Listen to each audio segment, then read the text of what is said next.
Malam itu, Gus Ikdam baru saja menyelesaikan wiridnya ketika ketukan di pintu terdengar. Ia membuka pintu dan melihat seorang pria muda dengan wajah kelelahan membawa sepucuk surat. Pria itu memperkenalkan diri sebagai seorang kurir dari Jogja, mengantarkan surat yang katanya sangat penting. Dengan rasa penasaran, Gus Ikdam menerima surat tersebut, lalu duduk kembali di ruangannya. Surat itu ternyata dari Soimah, seorang artis ternama yang juga dikenal memiliki padepokan seni di Jogja. Ia membaca surat tersebut dengan seksama, alisnya mengernyit saat mengetahui isi pesannya. Dalam surat itu, Soimah menceritakan bahwa padepokannya mengalami gangguan gaib yang semakin hari semakin mengkhawatirkan. Para penghuni sering melihat sosok besar berwarna hijau yang mengintai mereka di malam hari. Ada pula yang mendengar suara-suara aneh seperti geraman dan langkah kaki berat mengitari bangunan padepokan. Kejadian aneh ini semakin menjadi-jadi, dan para santri yang tinggal di sana mulai ketakutan. Beberapa dari mereka bahkan memilih pulang karena tidak sanggup lagi menghadapi teror yang muncul hampir setiap malam. Soimah yang selama ini dikenal sebagai perempuan kuat pun mengaku tak sanggup lagi menanggung beban ini seorang diri. Awalnya, ia mengira gangguan ini hanyalah gangguan kecil yang datang sesekali. Namun, semakin lama, fenomena tersebut semakin sering terjadi. Barang-barang bergerak sendiri, suara musik gamelan tiba-tiba berbunyi tanpa ada yang memainkan, dan lampu-lampu di padepokan sering padam sendiri. Ia mencoba meminta bantuan beberapa orang pintar di sekitarnya, tetapi tidak ada perubahan. Gangguan ini tetap ada, bahkan semakin parah. Merasa terpanggil, Gus Ikdam menutup surat itu dengan perasaan berat. Ia bukan orang asing dalam menghadapi fenomena mistis semacam ini. Sebagai seorang ulama yang memiliki kepekaan spiritual, ia sudah beberapa kali menangani kejadian serupa. Namun, setiap gangguan gaib memiliki akar permasalahannya masing-masing. Ia tidak bisa langsung mengambil kesimpulan bahwa gangguan ini berasal dari makhluk jahat. Ada kemungkinan bahwa ini adalah bentuk protes dari makhluk tak kasat mata yang merasa terusik. Setelah mempertimbangkan semuanya, Gus Ikdam memutuskan untuk segera berangkat ke Jogja keesokan harinya. Ia menyiapkan perlengkapan spiritualnya, seperti tasbih, air doa, dan beberapa kitab suci yang biasa ia gunakan dalam menghadapi gangguan gaib. Hatinya mantap untuk membantu Soimah dan para santrinya yang kini sedang dirundung ketakutan. Sebelum tidur, ia berdoa kepada Allah agar diberi perlindungan dan kemudahan dalam menghadapi masalah ini. Malam itu, tidur Gus Ikdam terasa tidak seperti biasanya. Ia merasa seolah ada sesuatu yang memperhatikan dirinya dari kejauhan. Bulu kuduknya meremang, tetapi ia tetap tenang dan membaca ayat-ayat perlindungan sebelum benar-benar terlelap. Dalam tidurnya, ia bermimpi berada di sebuah padepokan tua, dengan bangunan joglo besar yang diterangi cahaya remang-remang. Di dalam mimpi itu, ia melihat sesosok makhluk tinggi besar berwarna hijau berdiri di tengah pendopo, memandangnya dengan mata merah menyala. Gus Ikdam tidak gentar. Dalam mimpinya, ia mencoba mendekati sosok tersebut, tetapi tubuhnya terasa berat. Ia mendengar suara berat menggema di telinganya, seperti seseorang berbicara dalam bahasa kuno yang sulit dimengerti. Sosok itu tidak bergerak, hanya menatapnya dengan intens. Tiba-tiba, terdengar suara tabuhan gamelan yang mengiringi suasana mistis itu. Ketika Gus Ikdam hendak mengucapkan doa, sosok tersebut menghilang begitu saja, dan ia terbangun dengan napas sedikit memburu. Ia duduk di tempat tidurnya, mengusap wajahnya yang berkeringat. Mimpi itu terasa sangat nyata, seolah menjadi pertanda bahwa perjalanan ke Jogja bukan sekadar perjalanan biasa, ada sesuatu yang menunggunya di sana, sesuatu yang ingin diperlihatkan kepadanya. Ia mengambil air wudhu dan kembali berdoa agar dilindungi dalam misi ini. Pagi harinya, setelah menunaikan salat subuh, Gus Ikdam bersiap-siap berangkat. Ia menyiapkan beberapa keperluan tambahan dan berpamitan dengan beberapa santri yang biasa mengurus rumahnya. Beberapa dari mereka menatapnya dengan khawatir, tetapi Gus Ikdam hanya tersenyum menenangkan. Insya Allah ini hanya ujian kecil. Mohon doanya agar perjalanan ini membawa keberkahan, ujarnya. Dengan hati yang mantap, ia menaiki mobil yang akan membawanya ke Jogja. Sepanjang perjalanan, pikirannya dipenuhi berbagai kemungkinan. Apakah ini benar-benar sosok buto ijo seperti yang dikatakan oleh para santri? Ataukah ada sesuatu yang lebih besar di balik semua ini?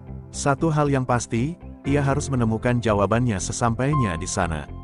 Mobil yang ditumpangi Gus Ikdam melaju dengan tenang di jalan tol menuju Jogja.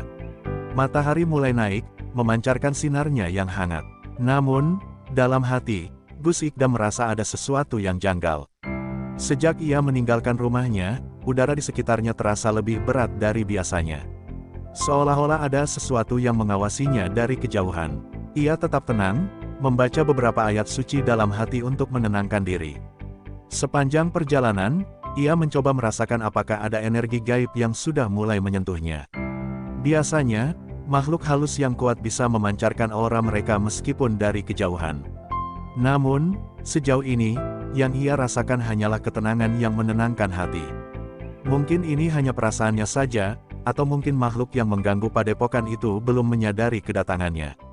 Setelah beberapa jam perjalanan, akhirnya mobil memasuki kota Jogja. Suasana khas kota budaya ini menyambutnya dengan ramah. Namun, semakin mendekati padepokan Soimah, perasaan aneh kembali muncul. Angin berhembus lebih dingin dari biasanya, dan ada getaran halus yang membuat bulu kuduknya meremang. Gus Ikdam hanya bisa tersenyum tipis. Sepertinya ini akan menjadi perjalanan yang menarik, gumamnya dalam hati. Saat mobil berhenti di depan padepokan, Soimah sudah menunggu di depan gerbang dengan wajah penuh kekhawatiran. Begitu melihat Gus Ikdam turun dari mobil, ia langsung menyambutnya dengan penuh harap. "Alhamdulillah, akhirnya panjenengan datang, Gus," ujar Soimah sambil menggenggam tangannya.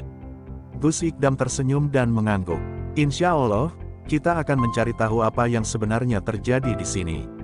Mereka berjalan masuk ke dalam padepokan. Bangunan joglo khas Jawa berdiri megah di tengah-tengah halaman luas, dikelilingi pohon-pohon tua yang menjulang tinggi. Namun, ada sesuatu yang terasa aneh. Udara di sekitar sini terasa lebih berat, seolah ada mata tak terlihat yang mengawasi setiap langkah mereka. Gus Ikdam bisa merasakan energi itu dengan jelas. Soimah mulai menceritakan kejadian-kejadian aneh yang dialami para santri. Mereka sering melihat bayangan besar bergerak di antara pepohonan, Gus. Kadang-kadang terdengar suara langkah kaki berat, seperti ada raksasa yang berjalan di sekitar padepokan, katanya. Gus Ikdam mengangguk pelan, mencatat dalam pikirannya setiap detail yang diceritakan. Mereka berjalan menuju pendopo utama, tempat alat musik gamelan disimpan. Menurut para santri, gamelan ini sering berbunyi sendiri di tengah malam. Gus Ikdam memperhatikan setiap sudut ruangan dengan saksama. Energi di sini terasa lebih pekat, seperti ada sesuatu yang menetap di tempat ini sejak lama. Saat mereka berdiri di tengah pendopo, tiba-tiba terdengar suara lirih, seperti desahan napas berat. Soimah langsung merapat ke samping Gus Ikdam dengan wajah ketakutan. "Itu suara apa, Gus?" bisiknya. Gus Ikdam tidak menjawab, hanya menutup matanya sejenak dan mencoba merasakan sumber suara itu. Ada sesuatu yang besar, sesuatu yang menunggu mereka. Gus Ikdam menarik napas dalam-dalam, lalu mengucapkan doa perlindungan. "Kita akan memulai penyelidikan malam ini. Apapun yang terjadi, jangan panik," katanya kepada Soimah. Sang artis mengangguk, meskipun jelas terlihat ketakutan di wajahnya. Malam ini akan menjadi malam yang panjang. Malam tiba dengan cepat. Langit di atas padepokan tampak lebih gelap dari biasanya, seolah awan menutupi cahaya bulan. Gus Ikdam duduk bersila di tengah pendopo, ditemani beberapa santri yang masih bertahan. Soimah duduk di dekatnya, sementara para santri berusaha menjaga jarak, takut jika sesuatu tiba-tiba muncul. Hening, hanya suara angin yang berhembus perlahan, menggoyangkan dedaunan di sekitar padepokan. Gus Ikdam menutup matanya, mencoba merasakan kehadiran makhluk gaib yang mungkin berada di sini. Perlahan, udara di sekitar mereka berubah. Angin menjadi lebih dingin, dan suasana mendadak terasa lebih berat. Tiba-tiba, suara gamelan berbunyi sendiri. Suara itu pelan, tetapi cukup jelas untuk membuat semua orang di pendopo terdiam dalam ketakutan. Soimah menelan ludah, wajahnya pucat. "Gus, ini mulai lagi," bisiknya. Gus Ikdam tetap tenang, mengucapkan doa dalam hati. Lalu, terdengar suara langkah kaki berat di luar pendopo. Langkah itu perlahan, tetapi jelas terdengar. Seperti sesuatu yang besar sedang berjalan mendekati mereka. Para santri saling berpandangan dengan wajah pucat, beberapa dari mereka mulai gemetar. Kemudian, dari balik pepohonan, sesosok bayangan besar muncul. Tubuhnya tinggi, berwarna hijau gelap, dengan mata merah menyala yang menatap ke arah pendopo. Buto Ijo, makhluk itu berdiri diam, tetapi auranya begitu kuat hingga membuat udara terasa semakin berat. Soimah menggenggam tangannya sendiri, mencoba menenangkan diri. Sementara itu, Gus Ikdam tetap duduk tegak, menatap makhluk itu dengan penuh kewaspadaan. "Siapa kamu sebenarnya? Apa yang kau inginkan di tempat ini?" tanyanya dengan suara tegas. Tidak ada jawaban, hanya suara napas berat yang keluar dari sosok itu. Namun, Gus Ikdam bisa merasakan sesuatu, makhluk ini tidak sekadar menakuti mereka. Ada sesuatu yang lebih besar yang ingin ia sampaikan. Tiba-tiba, makhluk itu mengangkat tangannya, lalu menunjuk ke arah pendopo. Seketika, gamelan berbunyi lebih keras, seolah dimainkan oleh tangan tak kasat mata. Para santri langsung berhamburan ketakutan. "Astagfirullah, Gus, kita harus pergi dari sini," teriak salah satu dari mereka. Gus Ikdam tetap tenang. Ia menatap buto ijo dengan penuh keyakinan, lalu mulai melantunkan ayat-ayat suci. Suara gamelan perlahan mereda, tetapi makhluk itu masih berdiri di tempatnya. Seolah menunggu sesuatu. "Saya harus mencari tahu apa yang sebenarnya terjadi," gumam Gus Ikdam dalam hati. Malam ini, misteri semakin dalam.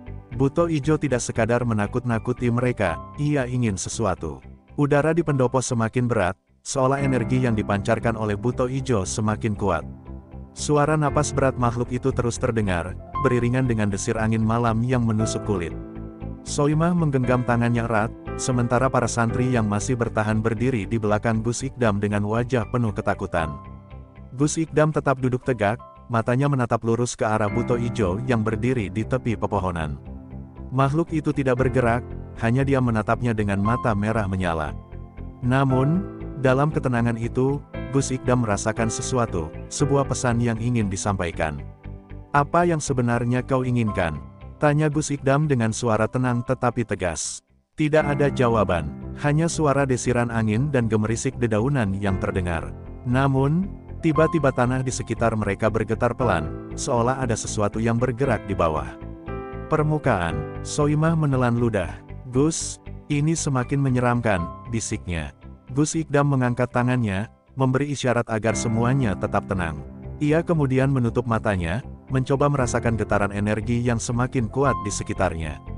Tiba-tiba, buto ijo menggerakkan tangannya. Ia menunjuk ke arah pendopo, lalu ke arah tanah di dekat pohon besar yang berdiri di sudut padepokan. Gerakannya lambat tetapi penuh makna, seolah ia ingin menunjukkan sesuatu yang tersembunyi di tempat itu. Gus Ikdam membuka matanya. "Tanah di bawah pohon itu," gumamnya. Ia segera bangkit, lalu berjalan menuju pohon yang dimaksud. Para santri saling berpandangan, ragu-ragu untuk mengikutinya. Namun, Soimah akhirnya berani melangkah, mengikuti Gus Ikdam dari belakang. Sesampainya di bawah pohon, Gus Ikdam berdiri diam. Ia menatap tanah yang tampak seperti baru saja terganggu, seperti ada yang menggalinya beberapa waktu lalu. "Ada sesuatu di sini," katanya. Ia berjongkok, menyentuhkan tangannya ke tanah, lalu membaca doa perlindungan. Tiba-tiba, terdengar suara tangisan halus, seperti suara seorang perempuan yang menangis dari dalam tanah. Soimah langsung mundur dengan wajah pucat. "Gus, suara apa itu?" tanyanya ketakutan. Gus Ikdam menghela napas dalam.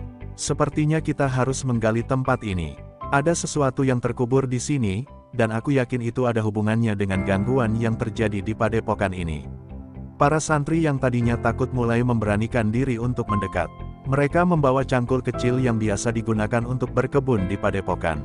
Dengan perlahan, Gus Ikdam mulai menggali tanah di bawah pohon besar itu.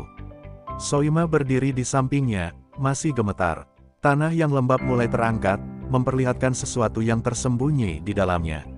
Setelah beberapa kali menggali, tiba-tiba cangkul mengenai sesuatu yang keras. "Ada sesuatu di sini," ujar salah satu santri. Mereka terus menggali hingga akhirnya sebuah peti kayu kecil muncul di antara gundukan tanah. Peti itu tampak tua dan usang, seolah sudah terkubur selama bertahun-tahun. Namun, yang paling aneh adalah adanya ukiran simbol-simbol kuno di permukaannya. Gus Ikdam mengamati peti itu dengan saksama. "Simbol ini bukan sekadar ukiran biasa," gumamnya. Soimah menatapnya dengan penasaran. "Apa maksudnya, Gus?" tanyanya. "Ini adalah simbol-simbol pemanggilan makhluk gaib," jawab Gus Ikdam dengan suara serius. "Seseorang pernah melakukan ritual di sini. Ritual yang tidak seharusnya dilakukan." Mereka semua terdiam. Suasana semakin mencekam. Para santri saling berbisik, merasa ngeri dengan apa yang baru saja ditemukan. Gus Ikdam menghela napas dalam, lalu dengan hati-hati membuka peti itu. Begitu tutup peti terbuka, aroma anyir langsung menyeruak ke udara. Di dalamnya, terdapat beberapa kain putih yang sudah menguning, tulang belulang kecil yang tampaknya berasal dari seekor hewan, dan sebuah gulungan kain berisi tulisan-tulisan kuno. Soimah menutup hidungnya. Ini apa, Gus? Tanyanya dengan suara bergetar. Gus Ikdam mengambil gulungan kain itu, membukanya perlahan, lalu membaca tulisan di dalamnya. Matanya menyipit, berusaha memahami arti dari kalimat-kalimat yang tertulis. Ini adalah mantra pemanggilan, katanya akhirnya. Seseorang di masa lalu mencoba memanggil sesuatu di tempat ini. Dan sepertinya, makhluk yang dipanggil itu adalah Buto Ijo. Malam semakin larut, tetapi ketegangan di padepokan justru semakin meningkat. Para santri masih berdiri mengelilingi Gus Ikdam dan Soimah, mencoba memahami apa yang baru saja mereka temukan. Peti kecil itu kini terbuka lebar, memperlihatkan rahasia kelam yang terkubur di bawah pohon besar. Gus Ikdam menghela napas panjang. Seseorang telah melakukan ritual pemanggilan di sini. Tapi pertanyaannya, siapa? Tanyanya lebih kepada dirinya sendiri. Soimah menatapnya dengan wajah penuh kebingungan. Kira-kira berapa lama benda ini sudah terkubur di sini, Gus? Tanya salah satu santri. Gus Ikdam menggeleng, sulit untuk memastikan. Tapi dari kondisi kayu peti ini, sepertinya sudah cukup lama. Mungkin puluhan tahun. Tiba-tiba, terdengar suara gemuruh dari arah pendopo. Semua orang menoleh dengan kaget.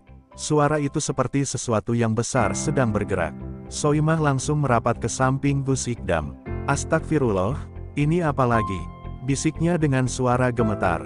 Gus Ikdam menajamkan pendengarannya. Ia bisa merasakan energi yang semakin kuat di sekitar mereka. Buto Ijo masih ada di sini, mengawasi mereka. Mungkin makhluk itu menyadari bahwa rahasia masa lalunya telah terbongkar. Lanjutkan menggali, perintah Gus Ikdam kepada para santri. Mungkin masih ada sesuatu yang belum kita temukan. Para santri, meskipun takut, segera melanjutkan penggalian. Mereka menggali lebih dalam, berharap menemukan petunjuk lain. Beberapa menit kemudian, cangkul kembali mengenai sesuatu. Kali ini, bukan peti, melainkan sebuah batu besar dengan ukiran aneh di permukaannya. Gus Ikdam mengamatinya dengan saksama, lalu menyadari sesuatu yang mengejutkan. Ini adalah batu nisan, katanya pelan. Soimah menutup mulutnya dengan tangan. Astagfirullah, jadi ada seseorang yang dikubur di sini. Tanyanya ngeri. Gus Ikdam mengangguk. Dan aku yakin, arwah orang yang dikubur di sini ada hubungannya dengan Buto Ijo, katanya. Soimah merinding. Jika itu benar, maka padepokan ini tidak hanya dihantui oleh Buto Ijo, tetapi juga oleh arwah yang tidak tenang. Udara di sekitar padepokan semakin terasa dingin, bahkan para santri mulai merasakan kehadiran sesuatu yang tak kasat mata. Angin berhembus kencang, membuat dedaunan di sekitar mereka berbisik lirih. Batu nisan yang baru saja ditemukan seolah menjadi kunci dari misteri yang selama ini tersembunyi di padepokan Soimah. Gus Ikdam menatap batu nisan itu dengan saksama. Tulisan di permukaannya sudah mulai pudar, tetapi masih bisa dikenali. Innalillahi, ini adalah makam seseorang, gumamnya pelan. Para santri mulai berbisik, sementara Soimah berdiri di samping Gus Ikdam dengan wajah penuh kebingungan dan ketakutan. Siapa yang dikubur di sini, Gus? Tanya Soimah dengan suara bergetar. Gus Ikdam mengusap batu nisan itu, lalu membaca nama yang terukir di sana, Raden Jaya Kusuma. Ia merenung sejenak, mencoba mengingat apakah pernah mendengar nama itu sebelumnya. Soimah terkejut. Jaya Kusuma, saya pernah mendengar cerita dari orang-orang tua di kampung. Katanya dulu ada seorang bangsawan yang menghilang secara misterius, dan tidak ada yang tahu di mana makamnya.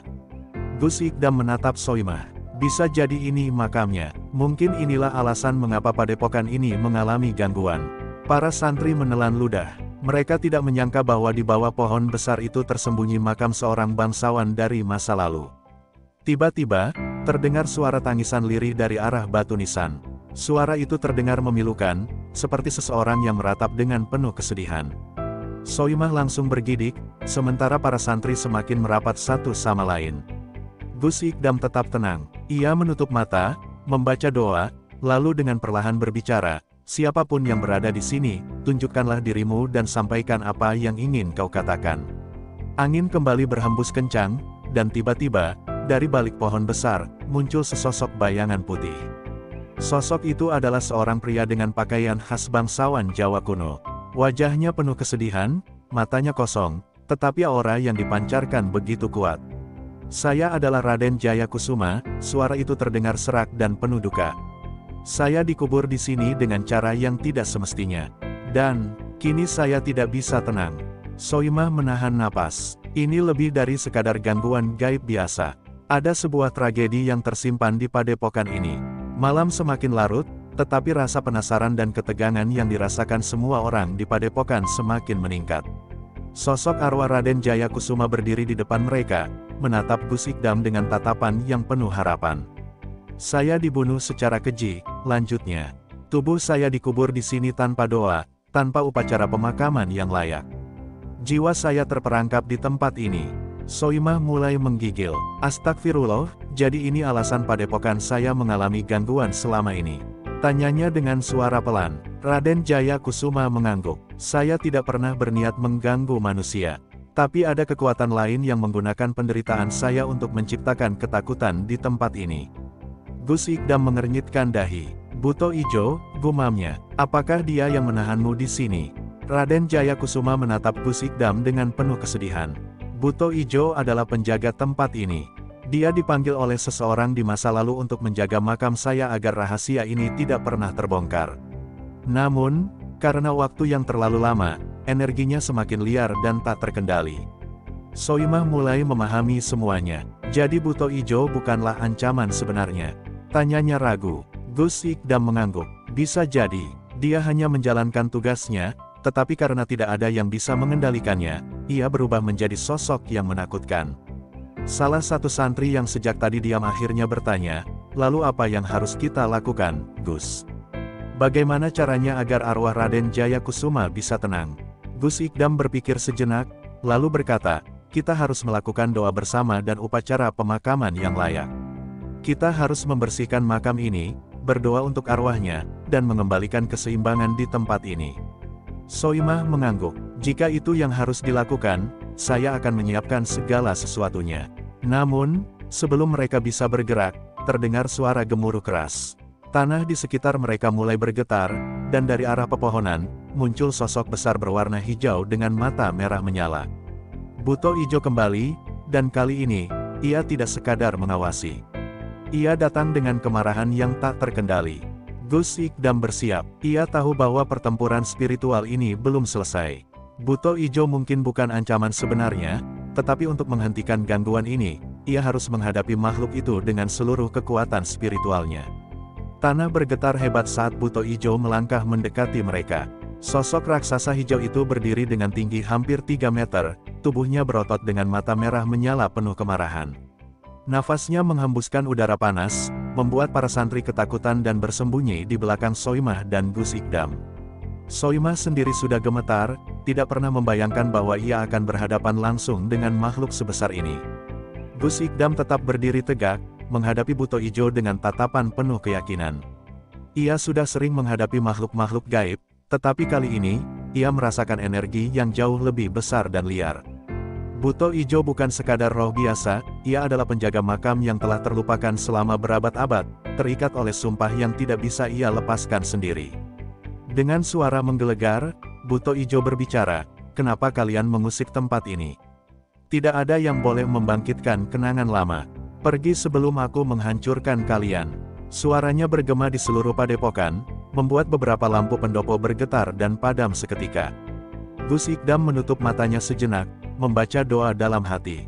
Lalu, ia membuka matanya dan menatap Buto Ijo dengan penuh keberanian. "Kami tidak ingin mengusikmu, Buto Ijo. Kami hanya ingin memberikan ketenangan bagi arwah yang terjebak di sini. Tugasmu sudah selesai, tidak ada lagi yang harus kau lindungi." Namun, Buto Ijo menggeram marah. "Aku tidak bisa pergi. Aku telah terikat di tempat ini, dipaksa untuk menjaga rahasia yang seharusnya tidak pernah terungkap." Dengan cepat, ia mengayunkan tangannya ke arah Gus Ikdam, tetapi sebelum serangan itu mengenai, Gus Ikdam mengangkat tangannya dan membaca ayat suci dengan lantang. Seketika, energi putih terang muncul di sekeliling Gus Ikdam, menciptakan perisai tak kasat mata yang menghentikan serangan Buto Ijo. Makhluk itu terkejut dan melangkah mundur beberapa langkah, menyadari bahwa ia berhadapan dengan seseorang yang memiliki kekuatan spiritual yang luar biasa. Soimah dan para santri hanya bisa menyaksikan dengan penuh ketakutan dan kekaguman. Mereka tidak pernah melihat sesuatu seperti ini sebelumnya. Mereka hanya bisa berharap bahwa Gus Ikdam mampu mengendalikan situasi ini sebelum segalanya menjadi lebih buruk. Gus Ikdam menghela napas panjang. "Buto Ijo, kau tidak perlu bertarung denganku. Aku bisa membantumu melepaskan ikatan ini. Kau hanya perlu percaya dan membiarkan kami menyelesaikan apa yang seharusnya telah selesai sejak lama." Buto Ijo tampak ragu. Matanya yang semula dipenuhi kemarahan kini menunjukkan kebingungan. Aku tidak bisa, aku tidak diizinkan," katanya dengan suara berat. Gus Ikdam sadar bahwa ada kekuatan lain yang menahan Buto Ijo. Sesuatu yang lebih besar, yang mungkin selama ini mengendalikan makhluk itu dari bayang-bayang. Buto Ijo mundur perlahan, seolah sedang bertarung dengan dirinya sendiri. Sementara itu, Gus Ikdam mulai mengitari makam Raden Jayakusuma, merasakan aura gelap yang masih menyelimuti tempat itu. Ia tahu bahwa ada lebih dari sekadar arwah penasaran di sini, ada kekuatan yang mengikat Buto Ijo dan mungkin juga yang menghalangi arwah Raden Jayakusuma untuk pergi dengan tenang. Soimah mendekati Gus Ikdam dengan hati-hati. "Apa yang harus kita lakukan sekarang, Gus?" tanyanya dengan suara pelan. Gus Ikdam menghela napas, lalu berkata, "Kita harus menemukan siapa yang mengikat Buto Ijo di tempat ini. Ada kemungkinan bahwa di masa lalu, seseorang melakukan ritual untuk mengikatnya sebagai penjaga rahasia. Jika kita tidak memutus ikatan itu, dia akan terus berada di sini, terperangkap antara dunia ini dan dunia mereka." Para santri saling berpandangan. Mereka tidak tahu banyak tentang ilmu gaib, tetapi mereka bisa merasakan bahwa situasinya semakin rumit. Mereka hanya berharap Gus Ikdam bisa menemukan solusinya sebelum keadaan semakin memburuk. Gus Ikdam menutup matanya sejenak, mencoba merasakan sumber energi yang mengikat Buto Ijo. Ia mulai melangkah perlahan mengelilingi padepokan, mencari tanda-tanda keberadaan ritual lama yang mungkin masih meninggalkan jejak. Tiba-tiba, ia berhenti di depan salah satu tiang utama pendopo. Tangannya menyentuh kayu tua itu, dan seketika, ia merasakan hawa panas yang tidak wajar. "Ini dia," gumamnya. Soimah menatapnya dengan bingung. "Apa maksudnya, Gus?" Gus Ikdam mengusap tiang itu dengan telapak tangannya, lalu berkata, "Di dalam tiang ini, ada sesuatu yang disembunyikan. Sesuatu yang mungkin menjadi kunci dari semua ini." Tanpa ragu, Gus Ikdam mengeluarkan pisau kecil yang selalu ia bawa untuk keperluan spiritual. Dengan hati-hati, ia menggores kayu pada tiang tersebut. Saat lapisan luar kayu mulai terkelupas, mereka semua dikejutkan oleh apa yang terlihat di dalamnya. Sebuah gulungan kain putih, kotor dan berdebu, tersembunyi di dalamnya. Dengan perlahan, Gus Ikdam mengambil gulungan itu dan membukanya. Di dalamnya terdapat tulisan-tulisan kuno yang tampak seperti mantra atau perjanjian lama. "Mungkin ini dia," kata Gus Ikdam. "Inilah yang mengikat Buto Ijo di tempat ini." Gus Ikdam mengamati gulungan kain putih yang ditemukan dalam tiang pendopo dengan penuh kehati-hatian. Tulisan di atasnya tampak sudah pudar oleh waktu, namun aura energi yang terpancar darinya masih begitu kuat. Ia bisa merasakan bahwa ini bukan sekadar jimat biasa, melainkan sebuah perjanjian kuno yang mengikat Buto Ijo pada tempat ini. Soimah, yang berdiri di sampingnya, menatap gulungan kain itu dengan perasaan campur aduk antara penasaran dan takut. "Apa yang sebenarnya tertulis di sana, Gus?" tanya Soimah dengan suara pelan, seolah takut bahwa pertanyaannya saja sudah cukup untuk membangunkan sesuatu yang lebih besar. Gus Ikdam tidak langsung menjawab. Ia menghela napas panjang, lalu mulai membaca tulisan yang tertera. Ini adalah mantra pengikat yang dibuat oleh seseorang yang sangat paham tentang ilmu gaib. Dalam tulisan ini disebutkan bahwa Buto Ijo bukanlah makhluk yang datang dengan niat jahat, melainkan dikutuk untuk menjaga sebuah rahasia yang tidak boleh terbuka oleh siapapun. Para santri yang mendengar penjelasan itu mulai berbisik satu sama lain. Mereka tidak menyangka bahwa Buto Ijo sebenarnya adalah korban dari sebuah sumpah yang diberikan berabad-abad lalu. Mereka mengira makhluk itu hanya roh jahat yang ingin mengganggu mereka, tetapi ternyata ada kisah yang jauh lebih dalam di baliknya. Sementara itu, Buto Ijo sendiri tampak berdiri di kejauhan, matanya masih menyala merah, tetapi tubuhnya tidak lagi menunjukkan tanda-tanda agresi. Ia tampak mendengarkan dengan seksama, seolah menunggu apa yang akan dilakukan Gus Ikdam selanjutnya. Jika kita ingin melepaskan buto ijo dari kutukan ini, kita harus menemukan siapa yang membuat mantra ini dan bagaimana cara memutuskannya, lanjut Gus Ikdam. Tapi karena ini sudah terjadi ratusan tahun yang lalu, kita harus mencari cara lain untuk membatalkan sumpah ini. Soimah tampak semakin cemas. Bagaimana kalau kita tidak bisa memutuskannya? Apa yang akan terjadi? Gus Ikdam menatapnya dengan serius. Jika kita tidak bisa memutuskannya, buto ijo akan tetap terperangkap di tempat ini. Dan semakin lama ia terikat, semakin besar kemungkinan ia kehilangan kesadarannya dan berubah menjadi roh jahat yang sesungguhnya. Ucapan itu membuat semua orang semakin tegang. Mereka sadar bahwa ini bukan hanya tentang padepokan mereka, tetapi juga tentang takdir makhluk yang telah lama terperangkap dalam kutukan yang bukan kesalahannya sendiri. Tanpa membuang waktu, Gus Ikdam mulai mencari petunjuk lain yang bisa membantunya memahami lebih dalam tentang asal-usul kutukan ini. Malam semakin larut, tetapi Gus Ikdam tahu bahwa ia tidak bisa menunda lagi. Ia harus berkomunikasi dengan arwah Raden Jayakusuma, pemilik makam yang sejak awal terasa memiliki keterkaitan dengan semua kejadian ini. Dengan membawa tasbih dan kitab doa, ia berjalan menuju makam yang terletak di bagian belakang padepokan, diikuti oleh Soimah dan beberapa santri yang cukup berani untuk menemani. Angin malam bertiup lebih dingin dari biasanya. Daun-daun bambu yang mengelilingi makam bergoyang pelan, mengeluarkan suara gemerisik yang terdengar seperti bisikan samar. Gus Ikdam duduk bersila di depan makam, menutup matanya, dan mulai membaca doa dengan khusyuk. Ia merasakan hawa yang semakin berat, pertanda bahwa ada sesuatu yang mulai merespons panggilannya. Tiba-tiba, udara di sekitar mereka terasa lebih dingin, dan di tengah makam, samar-samar muncul sosok berpakaian putih dengan sorban di kepalanya. Wajahnya terlihat tua tetapi penuh wibawa, dan matanya menatap Gus Ikdam dengan tajam. "Siapa yang memanggilku?" Suaranya bergema, terdengar seperti berasal dari dimensi lain. Gus Ikdam tetap tenang. "Aku Gus Ikdam, seorang yang ingin membantu melepaskan ikatan yang selama ini mengurung buto ijo di tempat ini. Aku ingin tahu kebenaran di balik sumpah yang mengikatnya. Apakah kau yang menjadikannya penjaga di sini?" Arwah Raden Jayakusuma menghela napas panjang. Meskipun sebagai arwah, ia tidak membutuhkan udara. "Aku tidak melakukannya, tapi seseorang dari keluargaku yang takut rahasiaku terbongkar, merekalah yang membuat sumpah ini. Buto ijo adalah pengawal setiaku saat aku masih hidup. Ketika aku meninggal, mereka tidak ingin siapapun menemukan sesuatu yang aku tinggalkan, jadi mereka mengikat jiwanya untuk menjaga tempat ini selamanya." Soimah tampak terkejut. Apa yang mereka coba sembunyikan? Arwah itu menatapnya sejenak sebelum berkata, "Sebuah peninggalan kuno yang memiliki kekuatan besar. Sesuatu yang tidak boleh jatuh ke tangan yang salah.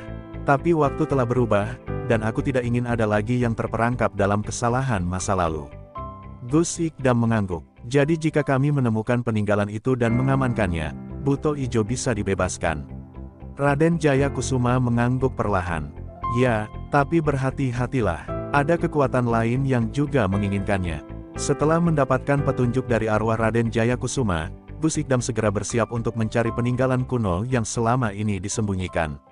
Ia tahu bahwa tugas ini tidak akan mudah, tetapi ia juga tidak bisa membiarkan buto ijo terus terperangkap dalam sumpah yang bukan miliknya.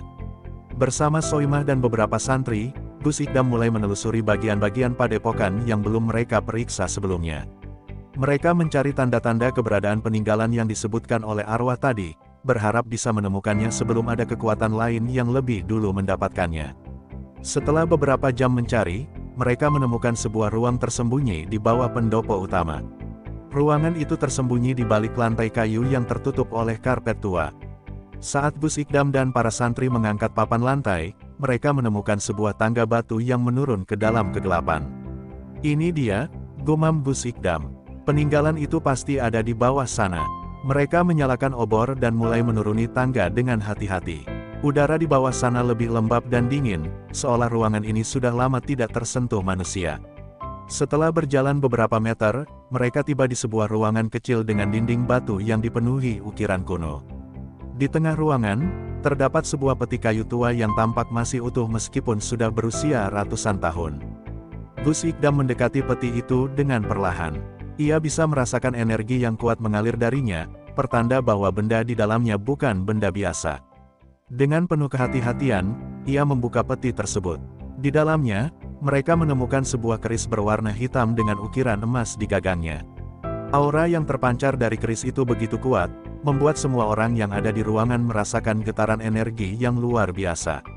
Inilah peninggalan yang dijaga oleh Buto Ijo selama ini, kata Gus Ikdam pelan. Sekarang kita harus memastikan benda ini tidak jatuh ke tangan yang salah. Namun, sebelum mereka bisa membawa keris itu keluar, terdengar suara gemuruh dari atas. Sesuatu sedang mendekat dengan cepat, dan mereka tahu bahwa mereka tidak sendirian. Saat suara gemuruh semakin mendekat, Gus Ikdam segera menyadari bahwa mereka tidak sendirian di ruangan bawah tanah itu. Udara menjadi semakin berat, dan hawa dingin menyelimuti seluruh tempat. Soimah dan para santri mulai merasa cemas, tetapi mereka tetap bertahan di dekat Gus Ikdam, menunggu instruksinya. Dari lorong gelap yang menghubungkan ruangan itu dengan dunia luar, muncullah sesosok bayangan hitam. Sosok itu tinggi, berbalut kabut pekat, dan matanya berkilat merah darah. Energinya begitu kuat hingga dinding-dinding batu di sekitarnya bergetar. Kalian tidak seharusnya berada di sini, suara makhluk itu menggema di dalam ruangan. Terdengar seperti berasal dari kedalaman neraka. Gus Ikdam segera berdiri tegak, menghadapi makhluk tersebut dengan penuh keberanian.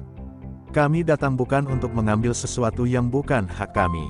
Kami hanya ingin membebaskan Buto Ijo dari sumpah yang mengekangnya.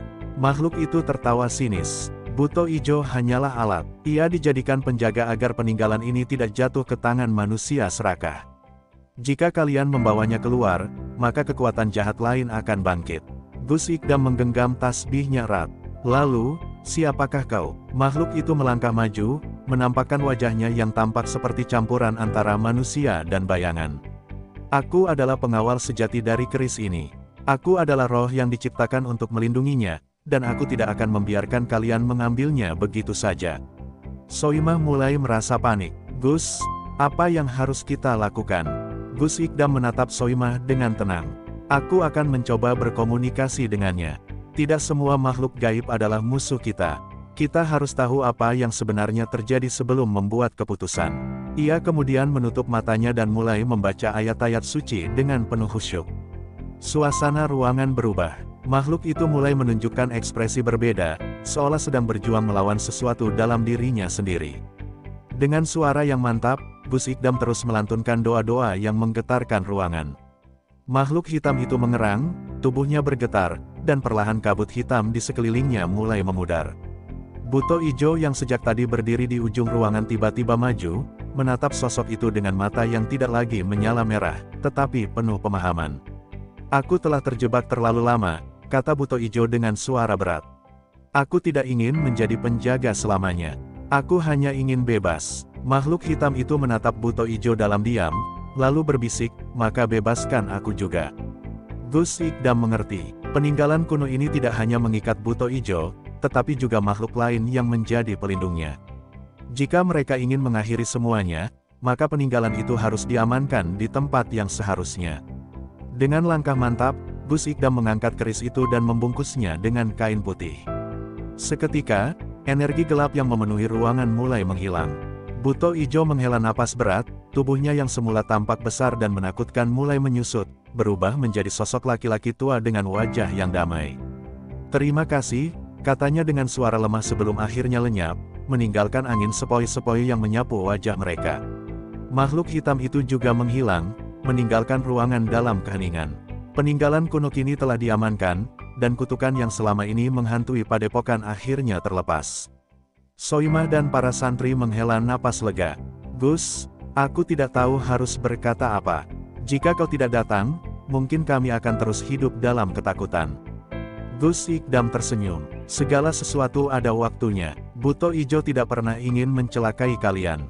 Ia hanya ingin bebas. Dan sekarang, semuanya telah berakhir. Dengan langkah tenang, mereka kembali ke permukaan. Malam itu, untuk pertama kalinya dalam beberapa bulan terakhir, padepokan terasa damai. Baik, saya akan melanjutkan cerita ini hingga bab 20. Tanda hubung tanda hubung tanda hubung. Bab 16, ketenangan yang semu. Setelah kejadian di ruang bawah tanah, suasana di padepokan terasa lebih damai.